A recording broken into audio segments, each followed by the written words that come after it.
Halo anak-anakku semua, bertemu kembali kita kali ini ya.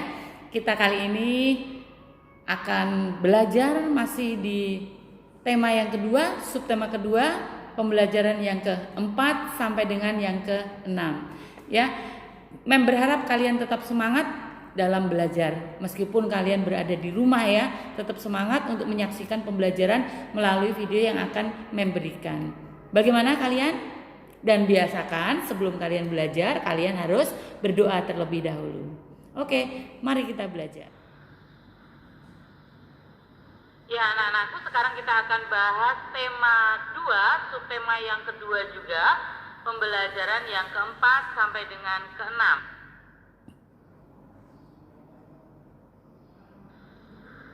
Ya, kita akan belajar tentang beberapa pertempuran ya di Indonesia. Setelah proklamasi kemerdekaan Indonesia, yaitu tepatnya pada tanggal 17 Agustus 1947, di berbagai daerah itu muncul pertempuran-pertempuran. Nah, pertempuran apa saja? Yang pertama kita akan bahas adalah pertempuran Ambarawa. Nah, pertempuran Ambarawa itu berlangsung dari tanggal 20 November sampai dengan 15 Desember 1945 di Ambarawa. Nah, dalam pertempuran ini gugurlah pimpinan pasukan TKR dari Purwokerto yang bernama Letnan Kolonel Isdiman. Pada tanggal 15 Desember 1945, tentara sekutu berhasil dipukul mundur ke Semarang. Nah, untuk itu maka setiap tanggal 15 Desember itu diperingati sebagai Hari Infanteri. Nah, untuk memperingati pertempuran Ambarawa, maka pemerintah mendirikan sebuah monumen yang diberi nama Monumen Palagan Ambarawa.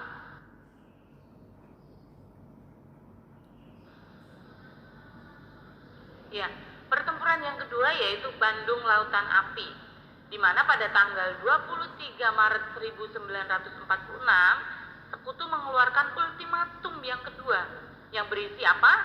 Ya, isi ultimatumnya adalah agar Bandung bagian selatan itu dikosongkan dari para pejuang. Nah, tetapi apa yang terjadi? Pada tanggal itu juga, yaitu tanggal 23 Maret 1946, itu para pejuang justru membakar gedung-gedung di Bandung bagian selatan. Tujuannya apa mereka membakar? Mereka membakar itu dengan tujuan supaya pihak musuh itu tidak dapat menggunakan gedung yang ada di kota Bandung. Nah, dalam peristiwa pembakaran ini, itu membuat kota Bandung itu seperti lautan api. Seperti kalian lihat pada gambar di atas ya, kota Bandung terlihat seperti lautan api. Nah, untuk itulah peristiwa itu dikenal dengan sebutan Bandung Lautan Api. Nah, tetapi di dalam peristiwa Bandung Lautan Api ini ada seorang tokoh pejuang yang gugur ya. Dia gugur sebagai pahlawan Kusuma Bangsa. Beliau adalah bernama Muhammad Toha.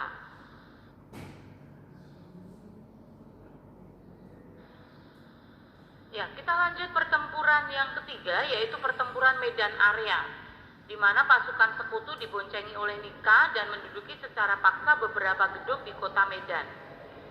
Perjuangan di Medan dipimpin oleh Ahmad Tahir.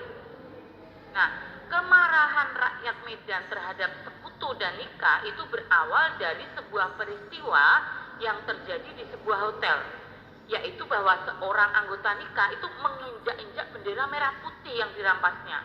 Nah, sedangkan kita tahu bendera merah putih itu sangat berarti sekali ya bagi rakyat kita ya, rakyat Indonesia. Nah, akhirnya perasaan rakyat Indonesia bagaimana? Pasti marah karena bendera kita diinjak-injak oleh mereka. Nah, pada bulan Desember 1945 terjadilah pertempuran yang terkenal dengan sebutan Pertempuran Medan Area.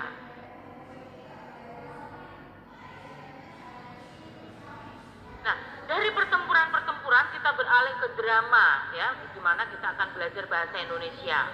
Apa itu drama?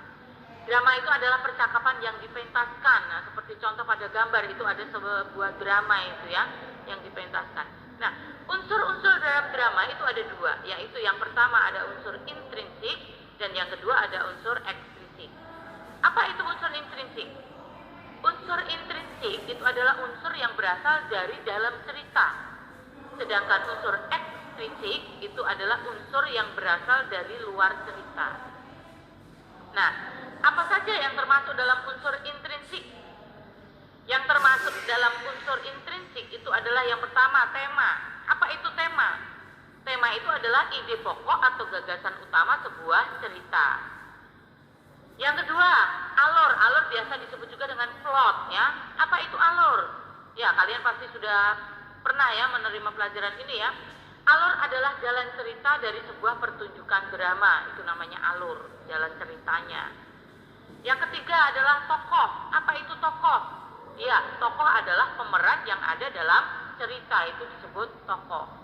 Nah, seperti kalian lihat pada gambar itu ya, ada 4 tokoh di situ ya. Yang berikutnya yaitu adalah latar. Latar biasa disebut juga dengan setting. Apa itu? Latar atau setting itu bisa berupa waktu atau tempat terjadinya adegan dalam drama.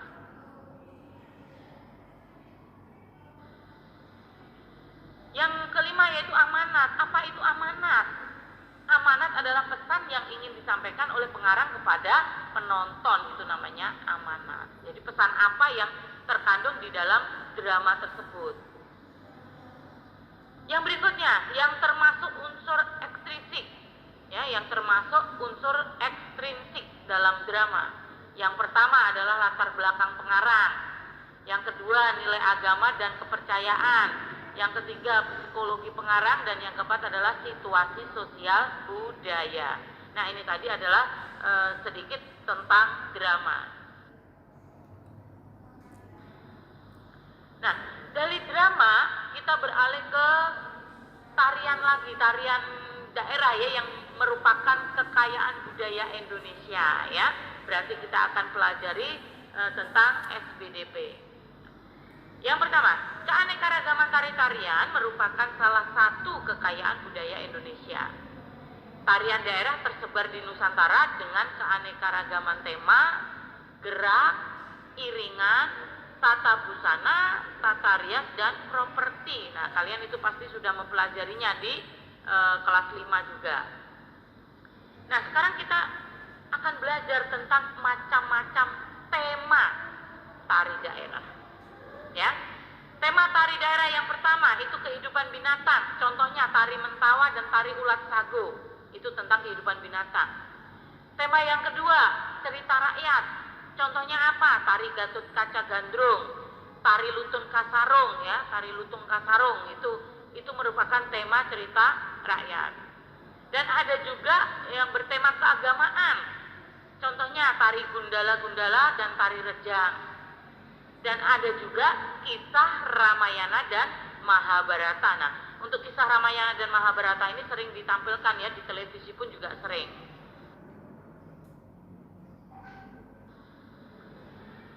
Yang keempat, ruang. Ruang adalah tempat yang digunakan saat penari melakukan gerakan. Ya. Ruang itu adalah tempat yang digunakan saat penari melakukan gerakan. Yang kelima, pola lantai merupakan titik di mana penari harus berdiri di atas pentas dan melakukan arah gerakan sesuai yang dikehendaki. Nah, tentang pola lantai kalian juga sudah pelajari. Ada vertikal, horizontal, ya, ada melengkung dan lain sebagainya. Kalian sudah paham itu pasti. Yang keenam, iringan musik daerah. Ya. Iringan musik daerah biasanya menggunakan musik daerah tersebut. Contohnya misalnya tarian dari Jawa. Nah, tarian dari Jawa itu biasanya menggunakan iringan musik berupa gamelan ya. Terus tarian dari Betawi. Nah, kalau dari Betawi itu biasanya menggunakan iringan musiknya apa? Iya, betul sekali, gambang kromong. Ya, sudah pernah mendengar ya.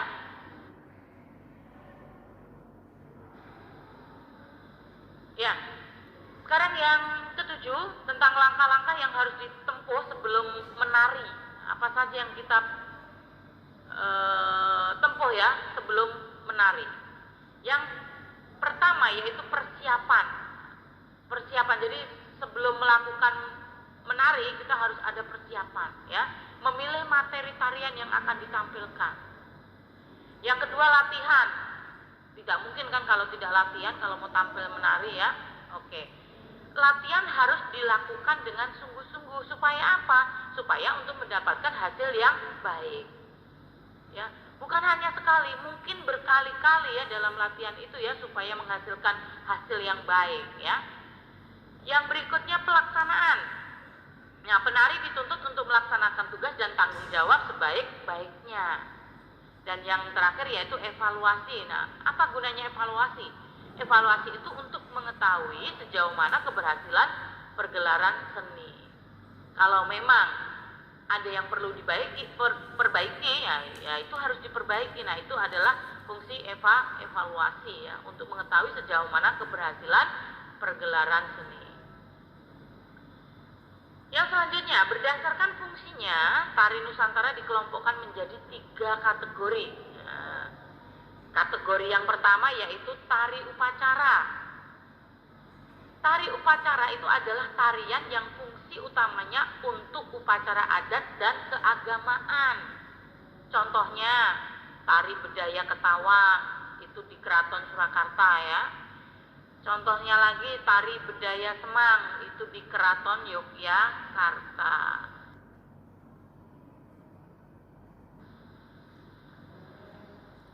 Kategori yang kedua yaitu tari pergaulan.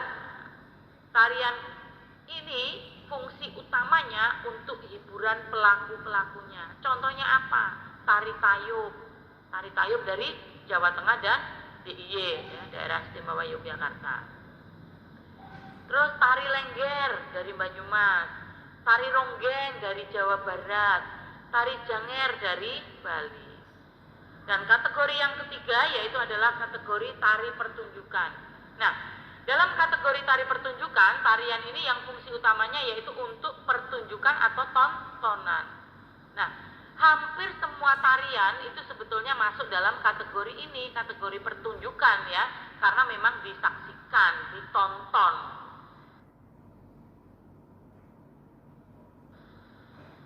Ya, dari tari-tarian kita beralih lagi ke IPS yaitu tentang diplomasi mempertahankan kemerdekaan ya.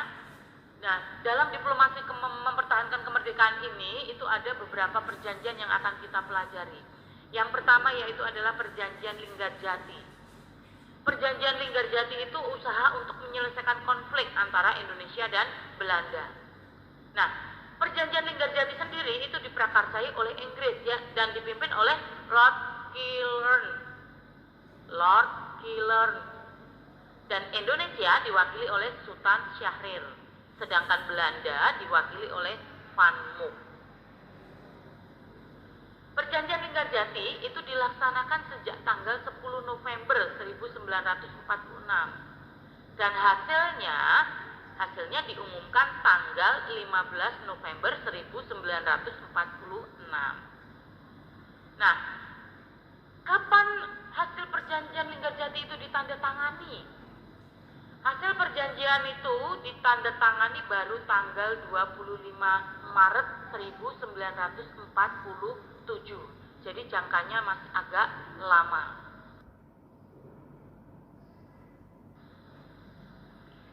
Nah, isi perjanjian Linggarjati. Nah, isinya apa saja? Yang pertama, Belanda hanya mengakui kekuasaan RI itu atas Sumatera, Jawa, dan Madura. Jadi kekuasaannya itu hanya Sumatera, Jawa, dan Madura. Yang kedua, Republik Indonesia dan Belanda akan bekerja sama membentuk negara serikat. Yang ketiga, RIS itu kepanjangan dari Republik Indonesia Serikat ya. Republik Indonesia Serikat dan Belanda akan membentuk Uni Indonesia Belanda. Nah, di sini Ratu Belanda berkedudukan sebagai ketua uninya. Nah, itu tadi adalah sekelumit tentang perjanjian Linggarjati. Nah, sekarang kita akan belajar yang perjanjian yang kedua yaitu perjanjian Renville. Perjanjian Renville itu dengan perantara KTN ya, KTN Komisi 3 Negara, diselenggarakan perjanjian Renville antara Indonesia dengan Belanda. Delegasi Indonesia dipimpin oleh Amir Syarifuddin dan Belanda dipimpin oleh Abdul Qadir Widjoyo Atmojo. Nah, Abdul Qadir Widjoyo Atmojo ini adalah orang Indonesia sebetulnya, tetapi dia memihak kepada Belanda.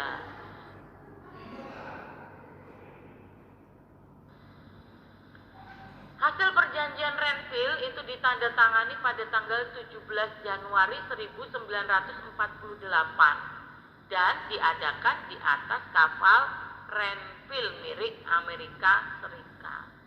Jadi di atas kapal ya. Nah, apa isi perjanjian Renville?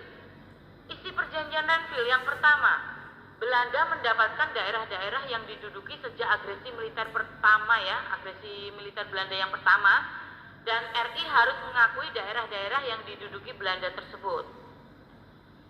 Isi yang kedua, pasukan RI harus ditarik dari wilayah yang telah diduduki Belanda. Isi yang ketiga, Belanda tetap berdaulat atas seluruh wilayah Indonesia. Hal ini sampai diserahkan kepada Republik Indonesia Serikat yang segera dibentuk.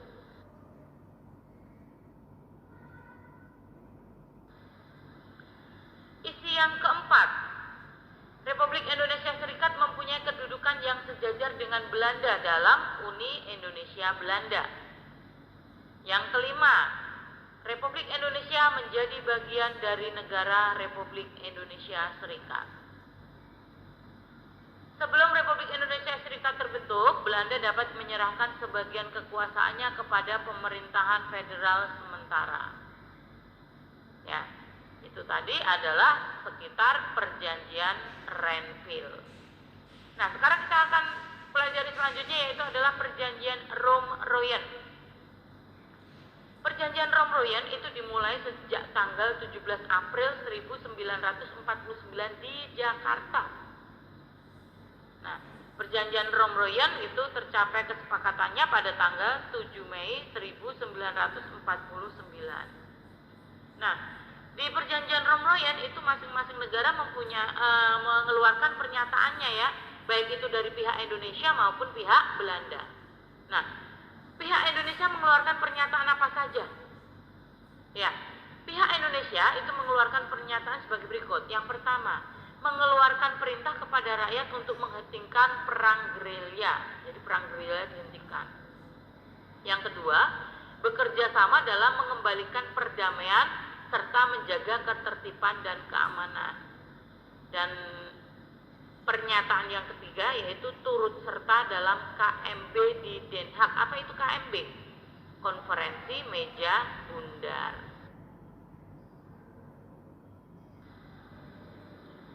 Nah, kalau tadi pihak Indonesia yang mengeluarkan pernyataan, sekarang pihak Belanda. Pihak Belanda mengeluarkan pernyataan sebagai berikut. Yang pertama, menyetujui Republik Indonesia itu kembali ke Yogyakarta. Yang kedua, menjamin penghentian gerakan militer dan pembebasan tahanan politik. Yang ketiga, tidak akan memperluas negara dengan merugikan RI.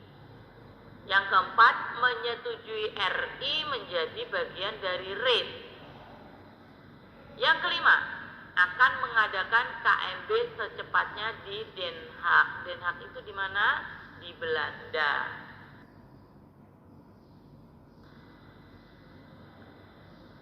Nah, kalau tadi sudah 3 perjanjian, sekarang yang keempat tentang KMB ya, Konferensi Meja Bundar. Pelaksanaan KMB merupakan hasil kesepakatan perjanjian Rohm-Royen. KMB dimulai tanggal 23 Agustus 1949 di Den Haag, Belanda. Nah, siapa saja yang mengikuti KMB? KMB diikuti oleh yang pertama Indonesia yang dipimpin oleh Muhammad Hatta. Yang kedua Belanda dipimpin oleh Mr. van Marshoven. Yang ketiga BFO. BFO itu adalah bekas negara boneka buatan Belanda yang dipimpin oleh Sultan Hamid II. Yang berikutnya adalah UNCI, United Nations Commission for Indonesia. Itu diwakili oleh Churchley. Ya, Churchley.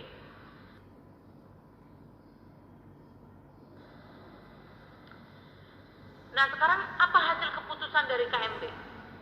Hasil keputusan dari KMB yang pertama, Belanda mengakui RIS sebagai negara yang merdeka dan berdaulat. Yang kedua, penyelesaian Irian Barat ditangguhkan sampai tahun berikutnya.